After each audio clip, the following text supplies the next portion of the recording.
All right, we have had a lot of success with the gun series, so we're doing a continuation of that. This last week, me and Wendell went to the range, and we got some results. And now we have data. Would you say that's correct? Data. Yeah. We have data to start making a more precise load. So we're gonna go into that, and here's Wendell. All right, guys. You want to show them the target here? Yeah. So we loaded 15 rounds, and we did a powder ladder test. We started off at 44.1 grains. I didn't even bother getting velocities off of these because these are obviously not very good. Over an inch, over an inch, over an inch, over an inch. But then it starts getting interesting down here. You get down to 44.7 grains, 3/4 inch, 44.7 grains, again, 3/4 of an inch. But then I think the real magic is going to start happening right here around 45 grains. This one group in particular, 0.75. We had 9 feet per second spread out of the 5 rounds. 3.4 feet per second standard deviation on this. The average velocity is 2,821 feet per second, which is pretty darn good. And these were the 5 velocities, starting at 28.15, 28.18, 20, then 24 and 24. The same group, the same load again, 44.5 grains here. The spread was 33, standard deviation of 12. Still right at 28.25 as opposed to 28.21. But what's really kind of tells me where we want to be on powder charges. If you overlay these two groups, you'd still be under an inch with 10 rounds, which is pretty good. So this is pretty consistent right here. Then we go up another 0.3 of a grain, and you see group sizes starting to open. 0.95, 1.1. So pretty good feeling that 45 is where we're going to find our best load. And I dang sure like the velocities here. I mean, we're up 28, 28, 24, 28, 25. That's pretty good for a 308 with 168 grain bullet. This was load tag. Everything was loaded at 2.8 inches overall length, which is just standard for a 308. So next step in this is going to be we're gonna stick with the 45 grain on the powder charge, and we're gonna start seeding. We're gonna load another 50 rounds. We're gonna load this next 50 rounds, starting at 10 thousandths off the rifling and moving back. And I'll do 10 rounds of each again. We'll start at 10 thousandths off, 20 thousandths, 30 thousandths, 40 thousandths, 50 thousandths. And I think somewhere in there, it's we're gonna find we're gonna find that magic spot where the powder charge and the bullet seating depth is going to come together, and I'm really expecting to probably see some 1/4 or 1/2 inch groups out of this next batch of ammo. And then yeah, anyways, moving along. I had somebody made a comment about cartridge base to measuring cartridge base to ogive, and we will be doing that. This is the Hornady modified case adapter, N308. You just screw it onto the rod. We're going to be finding. First thing we need to know is where is the rifling going to be. So we're going to measure that really quick here. We're going to get the overall case, base of cartridge to rifling, and to do that we need the rifle, which is right back here. Okay, rifle is safe. The bolt has been removed. We know the chamber is clear.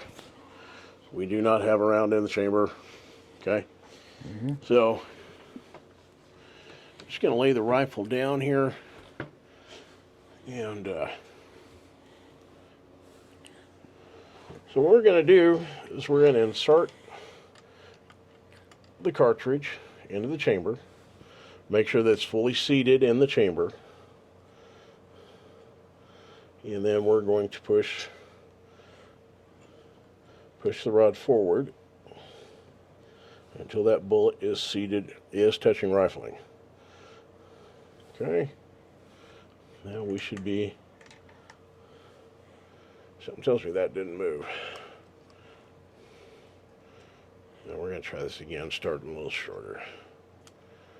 I want to make sure I can feel the bullet moving as it goes into the rifling. All right.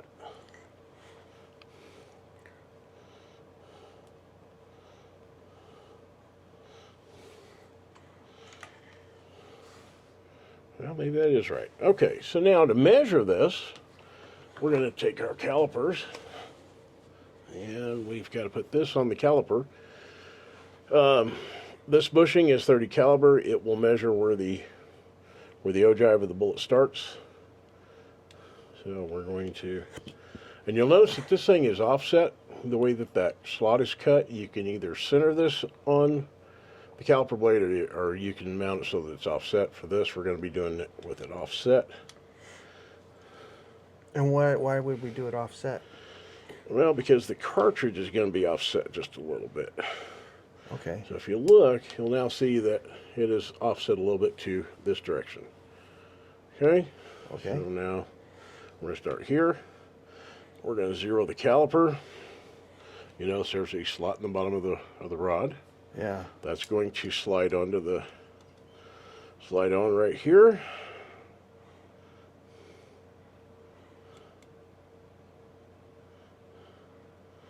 So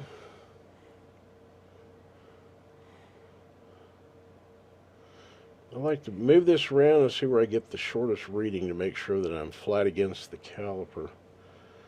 But there it is. So basic cartridge to ogive is 2.0685. Okay. So when we start seating, we will start 2.0685. We will go 10 thousandths back, which will then be 2.675 will be our first length. So 2.0685 is the rifling. I'm just making a note here. And 2.0675 will be our start. And that's going to be 10 thousandths. 10 thousandths set back from the rifling. And what we're going to do, we're going to load 5 rounds, or five groups. Each one will be 10 to a group. And it will be, we'll start with the first 10 rounds, 10 thousandths off. Then we'll go to 20 thousandths, 30 thousandths, 40 thousandths, 50 thousandths. And that way we can kind of see where that powder charge and what amount of bullet setback is going to yield the results we're looking for, which can be, I certainly hope it's going to be will be good. I just want to kind of get an overall length of this of a loaded round. So, all right. This one's right at 2.79. So, and considering this is a hollow point, which is a flat tip, that's going to be about right. So, we do not have an excessively long throat in this rifle. So, there you go. So we time to continue on with trying to build accurate ammo for the most accurate ammo to get the best we can out of Cody's rifle, and we'll go from there. So, all right, what's next? We're also going to go out the shop right quick, and we're going to anneal the brass. It's been fired twice. When you anneal the brass, you're removing the work hardening that's on the shoulder and the neck of the brass. I like to anneal it after 2 firings, and then I'll neck size it. Then I'll wet tumble it, clean it up, and then there'll be time to load it. So, but we're going to be moving out the shop here in just a second. I do want you to get a picture of this. If you guys are thinking about annealing, it is very important that you invest in a bottle of Templac. Tim Flack. Tim Flack. There's a picture of it up on the screen. Okay. And I'll explain the importance of that. So your target temperature with annealing is 750 degrees. You want to remove that work hardening of the brass. The real importance behind that, one, you don't want case neck splits, but you really want to remove that work hardening and soften that brass back up so you can get consistent neck tension on your bullets. Okay.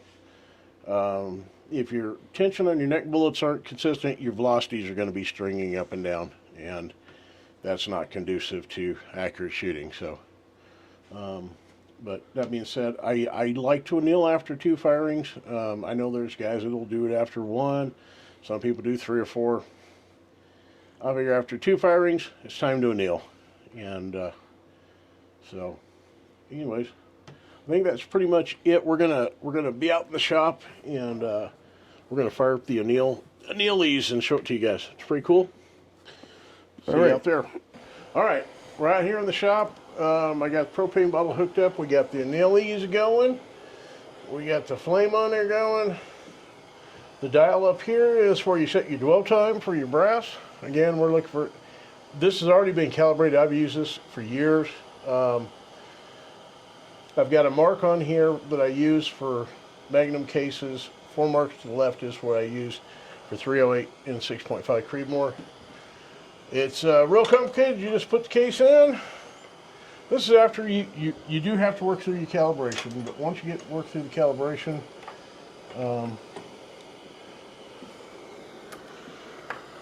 now if you notice where that's at, I don't really like where that's at. If you notice that the flame is not hitting the junction of the neck, it's going past the mouth. So somehow my torch got tweaked a little bit, and we're going to have to do some adjusting here. So we're going to go down, then we're going to go in. That should be better. So we'll have to rerun these 2, but we're going to let them cool before we do, so we don't get them too hot. This should be better. What we're looking for is the flame to hit right here at the base of the neck and the shoulder. And this should be right about perfect when we get this one. Alright, there you go. Tip of the flame's right there on the junction of the shoulder and the neck.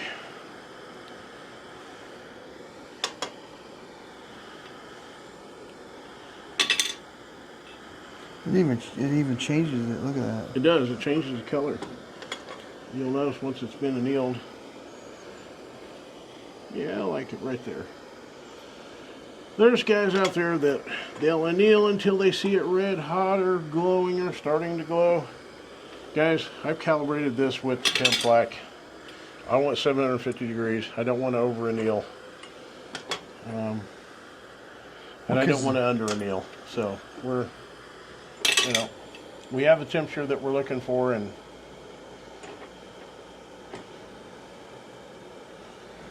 so as one of these cools, we can get a close-up of it.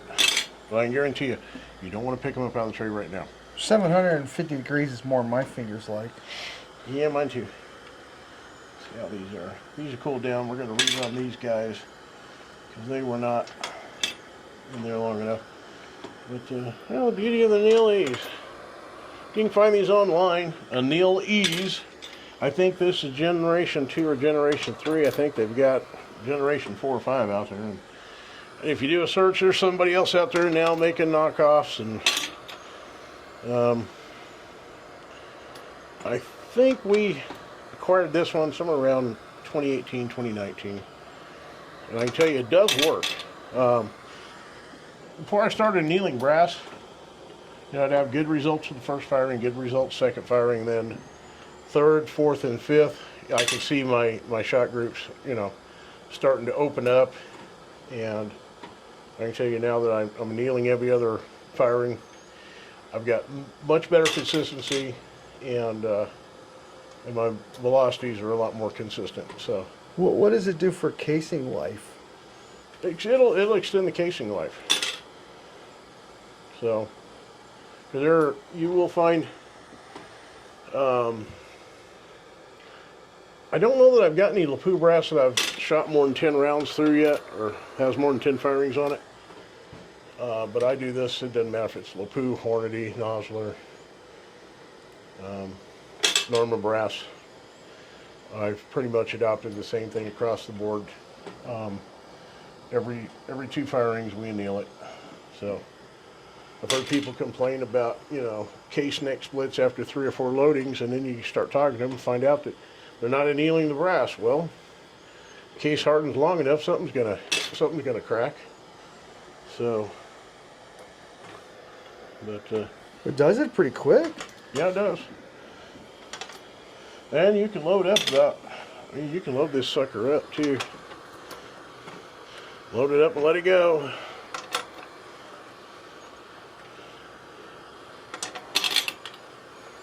Well, you're almost halfway. You're more than halfway through that box already. Does not take a long time. I mean, it's not, and it's not like it's some kind of labor-intensive process, but it is an important part of the process. So,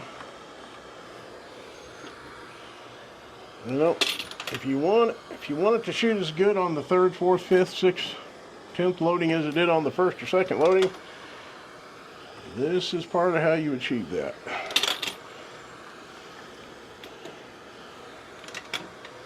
So, You've never done this before, I can tell.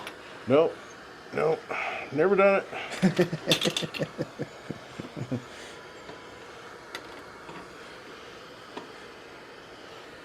And the proof really is when you start getting, some mileage on the brass. If you don't anneal it, I've definitely been able to identify when I didn't anneal it after 2 fire rings. I've had loads that were, 1/4, 1/2 inch groups, and they start opening up. Next thing you're getting 3/4 or 1 inch, 1 1/4 inch groups, and it's like, it's one of those things that makes you start scratching your head and you go, wait a minute, forgot to anneal it. Got in a hurry. So, Whoa. This is pretty standard. We want to just That's knock cool. this all out and then we'll go back in, or? yep. All This is right. pretty There's much- the annealing process. We've almost knocked out what it's already annealed, and it's that is the rest of the box right now in the feeder. And you can do this to like pistol ammo too, right? I don't bother with pistol. I just do this with high-pro rifles. I mean, now if I was gonna, if I was trying to get longevity out of something like 357 SIG, yeah, I might try this, but yeah, I've never really bothered with pistol ammo to try to anneal it. Okay. So that's Well, it. that's the annealing process, and then we're gonna show you. You're gonna put it into the next process after that, right? Still Ooh, a little warm. damn, that's hot. Well, it's still a little warm, but you can definitely see where it's annealed it.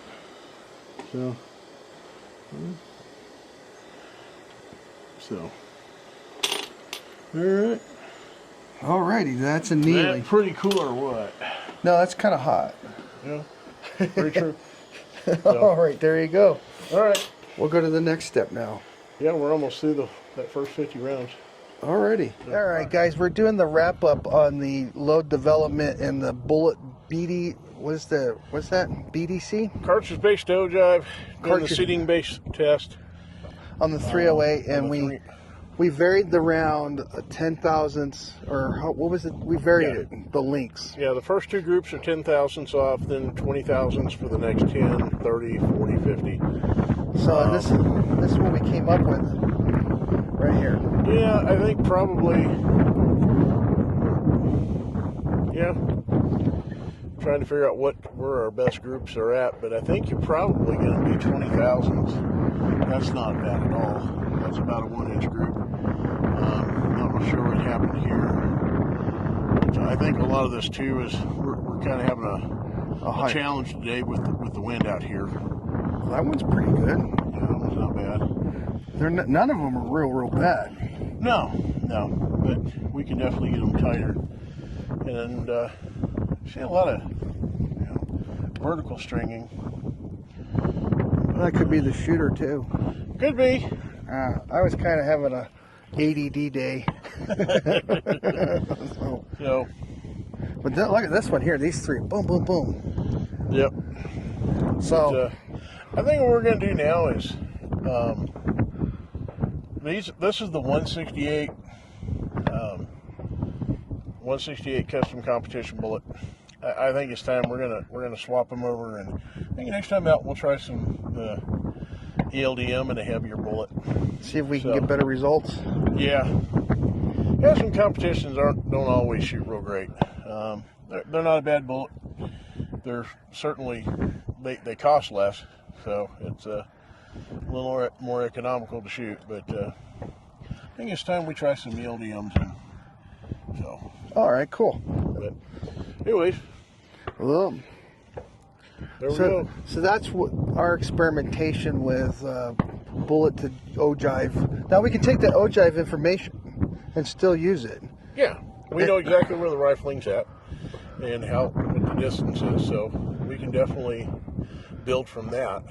So Yeah. I think next time out we'll shoot the ELDMs and probably just do 20, 30, 40, 50,000. Well, we have to change the powder.